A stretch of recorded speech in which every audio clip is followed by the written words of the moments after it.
Hello అండి అందరికీ. బాండీ గ్యాస్ మీద పెట్టి వేడయ్యాక 1 స్పూన్ ధనియాలు, 1 స్పూన్ జీలకర్ర, 1 స్పూన్ మినప్పప్పు వేసి బాగా వేపి మిక్సీ గిన్నెలో తీసేసానండి.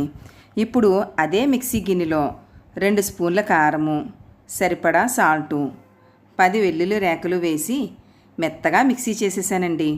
ఇప్పుడు కాకరకాయ డీప్ ఫ్రైకి సరిపడినటువంటి కారం రెడీ అయిపోయింది.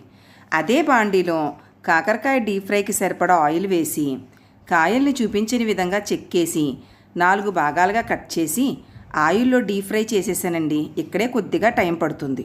తర్వాత ఆయిల్ కొద్దిగా ఉంచి మిగతా ఆయిల్ని తీసేసి డీప్ ఫ్రై చేసిన కాకరకాయల్ని వేసేసి ఆల్రెడీ మిక్సీ చేసి ఉంచిన పొడిని కలిపి కాసేపు ఫ్రై చేస్తే కాకరకాయ వెల్లుల్లి కారం రెడీ.